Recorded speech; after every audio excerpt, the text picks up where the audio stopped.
Hi everyone and welcome to another Broken Meeple Culls video. Yes, hope you're enjoying the acquisitions videos I do, but you also like to know what I'm getting rid of, and these sometimes hurt a bit more than, well, they hurt a lot more obviously than the acquisitions, because I'm happy to get new games. Not necessarily happy to chuck them away. Well, chuck them away. Sell them, trade them, donate them, whatever I decide to do.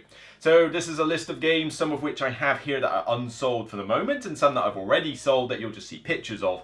But there's not too many. I can only think of about 4 or so I need to go over. There was going to be 5, but I've actually considered leaving it behind. I'll talk briefly about that later.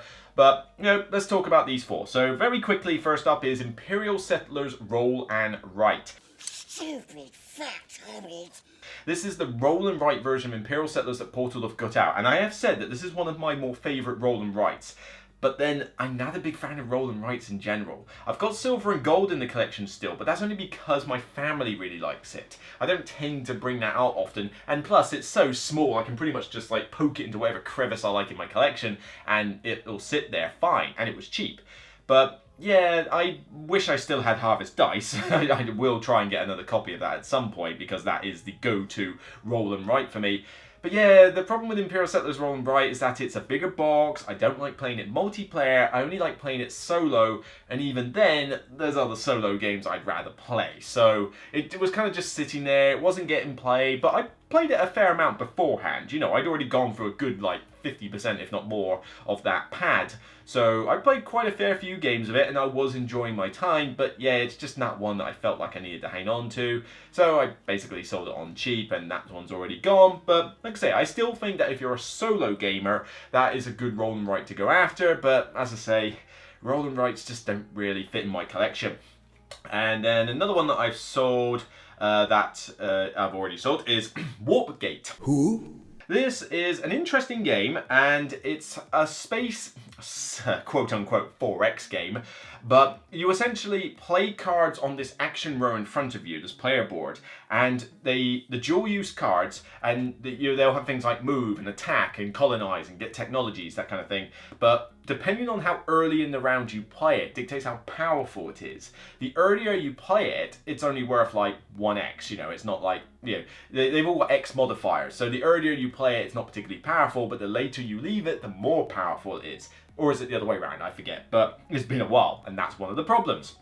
I just haven't played it, because it's not the easiest one to teach new players, because, not to say that the rules are bad, I mean, Paul Grogan had a hand in it, so the rulebook's really good, but the problem is that it does throw a few people off. You know, they're like, oh, this is something a bit different, I'm not sure. And if you don't know what you're doing in the game, you can be a little bit on the back foot, you know, for a while, because you're trying to catch up with everyone else. Mainly though, it just hasn't gotten played. I've just tried to bring out other games. It's just sat on the shelf in the bottom corner, like one down there, you know, where I'm barely grabbing stuff off. And I just felt, you know what, it was time to move on. I've got Empires of the Void 2 I'd rather play if I'm playing a space game. And I just thought, yeah, it's kind of time really. So mainly just wasn't getting played. I still think the game's pretty decent, but not enough to really sit in the collection and just sort of gather dust really. So I passed it on in a local Brilliant Buy. Another one that's no longer down there. There's a big gap on that shelf actually. I need to fill that with some new games. Maybe something from that acquisitions video I did recently. But this is Bunny Kingdom. You'll see, we'll ride them up this tickling picadillo. We're gonna be happy again. Bunny Kingdom is a solid game from Yellow. It's a drafting game where, much like the title suggests, you're building kingdoms with bunnies. Go figure. And the idea is you have this board with a grid, like A, B, C, D, 1, 2, 3, 4, 5, and the idea is that you draft all these cards which allow you to build these little buildings and settlements on the board and place your bunnies out, as well as get other cards that get you points for various reasons. And the idea is that it's a really fun drafting game. The board aspect is what I'm not a big fan of, and you know, I've been hanging on to it for a bit, thinking, oh, when will I bring it out? And it does look beautiful, and the drafting is really good fun. I love the drafting part of it, and the area control bit is fine, but there's a thing that really puts me off playing it.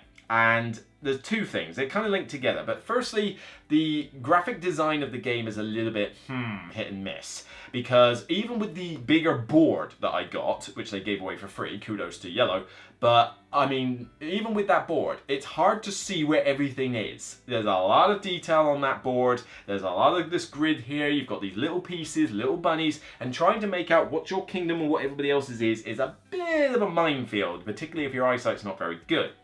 And secondly, and this is one of the problems I had with Streets in the recent review I did, and the same thing happens here, except it is way more problematic in this game than it is in Streets. In Streets, I mentioned about intermittent scoring, where you essentially score a ton of times and it kind of stops and starts the game. Now in Streets, it's not so bad. There's small little arithmetical, whatever. They're small little sums you have to do frequently. In Bunny Kingdom, you have to stop the game 3 times. Once, twice, and then at the very end. But every time you stop the game to score, it takes a while before you get going again. It's like you grind to a halt, put the handbrake on, turn the engine off, and then you kind of just sit there having a little picnic while waiting before you set off again. Because the scoring takes a while. And as I said, with the minute detail you got to look at the board, it's hard to get the points right. So you have to slow the game down to record and go, hang on, 1, 2, 3, that's a kingdom, it's 4 squares, that's 3 times 4, but then I've got the resource in there, so that's 3 times 4 plus 2, carry the 3, remainder 1, alright, so I'll add that on. Points go to like the 2-300 part, so it's like ridiculously like insane to score up sometimes, and you know, in the first round it takes a long time, second round it takes even longer, and in the end game scoring it's like, okay, can we move on to the next game now please, this is taking a while, and that always keeps putting me off playing the game. The fact that I know I've got to do that annoying scoring and deal with the eyesight issues that some players will have trying to make out everything in the game. But I love its look and I love its drafting and I love everything else about it, but just those usability issues. And that is one of the key things I'll mention about a lot of times when I cull games. Usability, user friendliness. They mean a big deal, publishers, when we talk about games that we love. The idea that I can teach this to a lot of different people, the fact that anybody should be able to pick it up or be able to use it, but there shouldn't be hindrances to get in the way of your enjoyment. Time Gardens, a great example. Beautiful game. Really like the game. I like the mechanics. It's a really nice light game. But the graphic design choices they made on that made the game frankly nearly unplayable for certain people. And that just killed the game outright out of my collection. And Bunny Kingdom's falling for the same problem. You've got to get the user friendliness part right in your games, publishers. Seriously, that should be probably your #1 priority. If your game is going to stop and start all the time, if it's going to grind its gears when I'm playing it, or if it's constantly going to give me some aggravating aspect that's like, oh, I love this game, but I've got to put up with this thing all the time, that is going to kill it. So be careful, publishers, okay? Right, so actually technically that means I've got 5 games to cull, I believe. Is it 5? I think it's 5. Maybe it's 4. I don't know. I'm losing count. I'm losing the plot today. But yeah, don't kill me, guys. Alright? Don't kill me. Some people are going to lose their heads with this one. And to be honest, if you've seen the thumbnail, you already know what I'm culling here. But yeah, don't kill me. But Dune Imperium is getting culled. You motherfucker! I really should get some bodyguards or something. I find myself getting beat up far too often when I do these things. But Dune Imperium, yep, it's getting culled. And yes, I know they have just announced an expansion for this game, but I don't think it's going to fix it for me. And even then, a friend of mine has Dune and will get the expansion. So if I want to play it, which I still want to play it every now and again, somebody else will have a copy and I'll just play their copy. But several things are getting in my way with this. And I know when I reviewed it, I gave it an 8 out of 10, but it scraped an 8 out of 10, all right? It wasn't a strong 8 out of 10, it scraped it.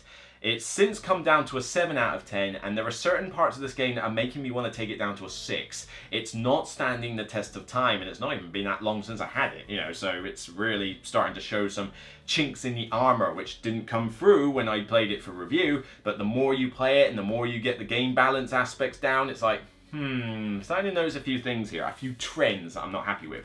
First off, the game looks like trash. It does look like she was beaten with an ugly stick. What? Yeah, I'm sorry, it just does. I know some people are like, no, it doesn't look that bad. No, it looks bad, okay?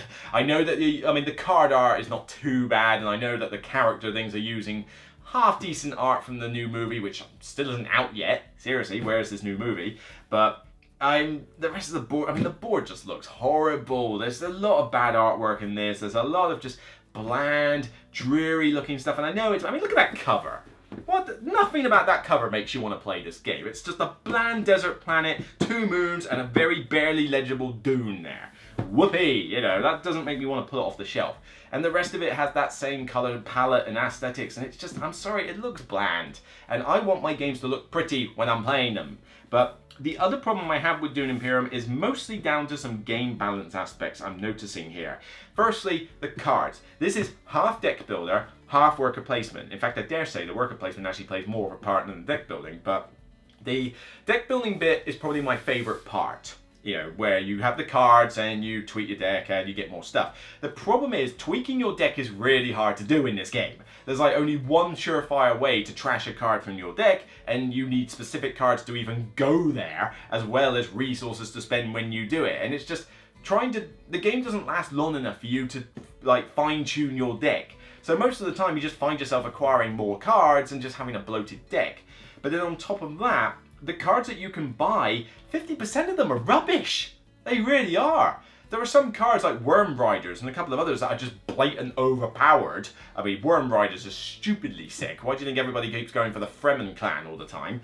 But there's some cards in there that frequently, the tableau just gets clogged up with these 1 and 2 cost cards that are such garbage. Why would you want them in your deck, clogging up room? I'd rather just keep my starter card. You know, that's so bad. You're only really buying a card if it costs minimum really 4 or more. 3 sometimes, but mainly 4 or more. Because the rest of the cards are just meh. Not interesting at all. Why would you get them? So sometimes you end up with a decent tableau of cards to add to your deck, and sometimes you just end up with the most boring cards ever, and that's a put-off. Combat is definitely the way to go in this game, and I just find that, you know, most of the people focus on combat, really getting into those fights. And I know that's a big chunk of the game, but, you know, there's other ways to get points, but everybody just goes heavy on the combat side. And if you get those 2 VP cards near the end, it pretty much gives you the game when you get them. On top of that, the faction spaces you can go to, I'm noticing that, you know, everybody goes for Fremen, because Fremen has got 2 spaces that are fantastic. The, what are they called? I don't know, the Mystic lot, the purple lot. Yeah, they're okay. I mean, trashing a card is good, but it's too slow. The other space is fine, but I don't find many people going to that space to draw an intrigue card, because there's better ways to draw intrigue cards in this game. Just go to a space on the board. The other space that doesn't require a specific faction symbol. And then you've got the one that gives you a bucket ton of combat people if you give them a ton of spice. That's a great space. The one below it that gives you the fold space cards, garbage. Nobody ever goes for them. I never see anybody acquire those unless they've got nothing else better to do. Literally nothing else better to do. And then the top one that gives you a military lot, the Empire or something, that gives you like money and some troops. That's pretty good. That tends to be the second most popular I see people go for. But everybody hunts down those Fremens. They're just 2 universally good spaces. They've got some fantastic cards in the deck. I swear there's more Fremen cards in that deck than there are the other factions, which kind of goes against the plot, really. And as I say, it sounds like I'm bragging on the game, and it's not that I don't like the game. I still enjoy playing it, but I don't really want to keep this game anymore. I will play it if somebody brings it to the table, and I can be like, once in a blue moon I can play it and go, yeah, that's a fine little game, but I just don't think it's a keeper anymore. You know, it's very linear. It's very one note. I don't feel that there's a lot of different paths I can do here. I don't feel that there's many different ways that the game will play out. I feel that the game just plays out the same way every time, and it's starting to get a bit on the linear side. Will the expansion fix it? Will the expansion make it fantastic? Who knows? But I don't want to hang on to this game long enough to find out. I'd rather let my friend grab it, play his copy, and then if I think it's amazing at that point, then maybe I'll reacquire the game at a later date. But for now, sorry.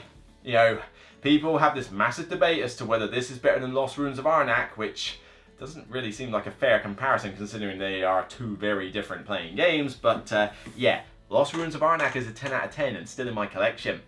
This isn't. So yeah, that's my thought on that debate. But yeah, Dune Imperium, I'm sorry, it's getting cold. Now, I did mention one that I thought I was going to cull. I think I'm going to hang on to it for now, but it's on tenterhooks, and that is Villagers. I just recently did a review for the expansion Shifting Seasons, so, you know, this tiny little deck here. And granted, it does improve the game a little bit, but I don't know if it improves it enough. And the thing is that I only want to play this game at 2 to 3 players. 2 to 3 players is the max I want to play, and solo. Solo's fine, but I hate the contest solo mode. The new solo mode in Shifting Seasons is basically just the exact same game as the basic, like the normal 2-player game, except with a little not an AI even, just a prescribed way that cards get scrapped. But other than that, it's the same as a normal game. However, that's probably the best way to play it, because I played it the other night with 5 of us, and it took so long. This is like a bare bones drafting game. Like, there's not even a lot of depth to this game. But when you play this with more than 3 players, it's basically a crapshoot as to whether you do well. Do the cards you want come out? No, well, tough. Did somebody just happen to have the card come out on their turn that gave them the exact chain they needed? Yes, well, then they're gonna win. Did somebody manage to get a 20 gold card out before the first market phase? They're probably gonna win. Because you just cannot catch up that 20-point lead. It is just, I hate playing this in 4 and 5 player. I just think the game does not work at high player counts. And like I say, drags on forever because people take forever to decide what they want to draft and then like what they want to build. It's just like, look, this is so simple. Just take that card and look, I already know what I want to build. Look, build, done. Can we get on with round 2? Oh, how long is it taking you to build? And it was really getting on my nerves the other night. So, but I think I'm going to hang on to it for now because I do respect it. It's such a lovely, pretty game. It's so simple. I've got the coin chest in it and everything. And I got to admit, with the new solo mode, with the events and that, it's kind of like, I feel like this may just be a solo mode. 2 of my friends have got this game. So if I want to play it multiplayer, they're going to bring it anyway. So I was almost tempted to cull it just because they've got it, similar to Dune. But I think I'm going to hang on to Villagers just a little bit longer because, like Streets, it's very much a game that I want to play solo as opposed to with other people, and I think the game works better as a solo game. I've got the playmat, I've got the coin chest, the little expansion, and to be fair, it fits in a tiny little cupboard hold in there, so it doesn't actually take up much space on the shelf, and I gotta admit, that is a saving grace for a lot of games. If you don't take up much space on my shelf, you'll last longer than the game that does take up more space on my shelf.